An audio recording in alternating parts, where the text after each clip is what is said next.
Hi hello friends, welcome back to media talks. நான் உங்கள் மௌனிகா. இன்றைக்கி எபிசோட் நான் ஆஃப்டர்நூன் தான் பார்த்தேன், மார்னிங் பார்க்கல. நல்ல வேளை நான் மார்னிங் பார்க்கல. ஏன் அப்படின்னா, இந்த எபிசோட் பார்க்குறோன்னா பார்த்திங்கன்னா கண்டிப்பாக பொறுமையும் அமைதியும் வேணும். ஏன்னா நான் ஆல்ரெடி தெரிஞ்ச விஷயந்தான் ஏதோ செய்ய போகிறாங்க அப்படின்னு சொல்லிட்டு. பட் ஆனால் இன்றைக்கி எபிசோட் ரொம்ப மோசமாக இருந்துச்சு. இதெல்லாம் எங்கே போய் முடிய போகுதுன்னு தான் தெரியல. இதுக்கு ஒரு எண்டே இல்லையா சார் அப்படிங்கிற மாதிரி தான் போயிட்டுருக்கு ட்ராக் மூவ் பண்ணுறதை பார்த்தா. ஸோ நான் நினச்சேன், காவிரி கிட்ட மட்டும் பேசுகிறாங்களே வெண்ணிலா, அவங்க அம்மா கிட்ட போய் எல்லாத்தையும் இதை சொல்லிவிடுவாங்களோ அப்படிங்கிற மாதிரி எனக்குள்ள தாட் இருந்துச்சு. அதை வீடியோ பேசணுன்னே நினச்சேன். பட் நம்மளால வீடியோ பேச முடியல. பட் ஆனால் அவங்க அவங்க அம்மா கிட்ட போயிட்டு எவ்வளோ திமிராக பேசுகிறாங்க. ஆல்ரெடி சாரதாம்மா சும்மாவே டான்ஸ் ஆடுவாங்க.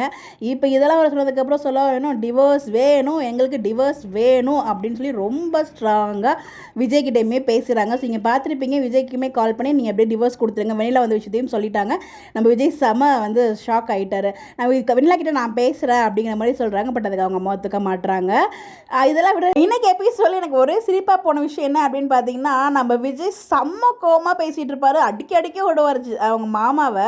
இவருக்கெல்லாம் இதெல்லாம் சரிப்பட்டு வராது அப்படின்னு சொல்லிட்டு ஒரு கம்பு எடுத்துகிட்டு வருவார் பாருங்க. அப்போ ஓட்டுவார் பாருங்க ஒரு ஓட்டம். அந்த மனுஷன் எவ்வளோ பெரிய மனுஷன். இல்லைன்னா நம்ம எத்தனை சீரியலில் பார்த்துருக்கோம். ஆனால் விஜய்க்கு முன்னாடி ஒரு மாதிரி பச்சை பிள்ளைத்தனமாக வந்து ஒரு ஓடுறதெல்லாம் பார்க்கும்போது எனக்கு அவ்வளோ சிரிப்பாக இருந்துச்சு அந்த ஒரு மொமெண்ட் மட்டும். அவர் என்னன்னா, நாங்கள் மொத்தமாக ஃபேமிலியாக தற்கொலை பண்ணிட்டதுக்கு காரணம் நீங்கள் தான் அப்படின்ற மாதிரி எழுதி வச்சுட்டு போயிடுவோம். இல்லை விஜய் என்ன பண்ண போகிறது, என்னன்னா செத்துட்டு போ அப்படின்னு அசால்ட்டாக சொல்லிட்டாரு. அதான் சொல்லலாம், விஜய் எதுக்குமே பேப்பர் மாட்டார். என்ன நடந்தாலும் பார்த்துக்கலாம் வாங்க அப்படிங்கிற ஒரு மொமெண்ட்டில் தான் போயிட்டுருக்காரு. நிறைய ஷூட்டிங்ஸ் பண்ண டேட்டுமே கிடச்சிருக்கு. ஸோ எல்லாமே பார்த்திங்கன்னா நான் என்னால் முடிஞ்சளவுக்கு நான் இப்போ வீடியோ ஷேர் பண்ணுறேன். ரிமைனிங் நைட்டு நான் ஷேர் பண்ணுறேன். பிகாஸ் காலேஜ் இப்போ நான் கிளம்பிடுவேன். ஆல் ஆர்டிஸ்ட் காம்பினேஷனில் ஷூட்டிங் போயிருக்கு, லைவ் வந்திருக்காங்க. ஸோ நிறைய அப்டேட்ஸ் காத்துட்ருக்கு. இன்னொரு பக்கம் நம்ம காவேரியுமே பார்த்திங்கன்னா அந்த லொக்கேஷன் இருக்கு இல்லையா, ஸ்டால் போட்டிருப்பாங்கள்ல, அங்கே அந்த கேட்ரிங் ஆள் ஒருத்தவங்களை பிடிச்சவங்க கிட்ட அப்பளம் கொடுத்துருப்பாங்க சாம்பிள் பார்க்க சொல்லி. ஸோ நாளைக்கு இப்படி உள்ள விஜயும் காவிரியும் பேசிகிட்டு இருக்காங்க. ஸோ விஜய் கேட்குறாரு, என்ன இருந்தாலும் நீ உங்கள் அம்மா பக்கம் தான் நிற்க போகிற, எனக்காக நீ நிற்க போகிறது கிடையாது. அதாவது நம்ம என்ன நினச்சிட்டு இருக்கோமோ அதை அங்கே பேசிகிட்டு இருக்கா. நம்ம தனியாக அதை பற்றி பேசுவோம்.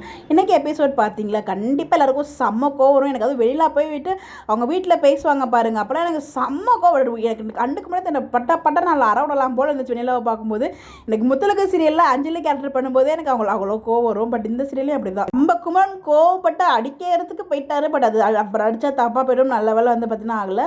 ஸோ நாளைக்கு நீங்கள் உரிமை கொண்டாடக்கூடாது. அதாவது நீங்கள் டிவோர்ஸ் பண்ணிக்கணும். என்னென்னலாம் சொன்னால் நம்ம சாரதாமாவுக்கு உச்சிக்கு ஏறுமோ அதெல்லாம் சொல்லி வச்சுட்டு போயிருக்காங்க. இன்னொரு பக்கம் கீழ் வீட்டு ஆண்டியுமே பார்த்தீங்கன்னா, அதாவது மாமியுமே ஒரு மாதிரி சொல்லிட்டு போயிட்டாங்க. ஸோ ரொம்பவே வருத்தத்தில் இருந்தாங்க. இவங்களுக்குலாம் வேணும் தான். பட் இது எல்லாமே இங்கே காவேரி அஃபெக்ட் பண்ணுமே, அதுதான் கொஞ்சம் பயமாக இருக்குது. பாட்டி தான் கொஞ்சம் சப்போர்ட் பண்ணுற மாதிரி பேசினாங்க லைட்டாக. மற்ற எல்லாருமே ஃபுல் ஆப்போசிட் தான். நம்ம குமரன் கங்கா என்ன பண்ண போகிறாங்கன்னு நமக்கு தெரியல. வெயிட் பண்ணி தான் பார்க்கணும். ஸோ நாளைக்கு எபிசோடில் பார்ப்போம். உங்களுடைய கருத்துக்கள், நீங்கள் எபிசோட் பார்த்தீங்களா, நீங்கள் என்ன ஃபீல் பண்ணுறீங்கன்னு சொல்லி உங்களோட பாயிண்ட் ஆஃப் வியூவாக மறக்காமல் கமெண்ட்டில் ஷேர் பண்ணுங்கள். இந்த மாதிரி அப்படி தெரிஞ்சுக்க நம்மளோட சேனலை ஃபாலோ பண்ணிக்கோங்க. Bye bye.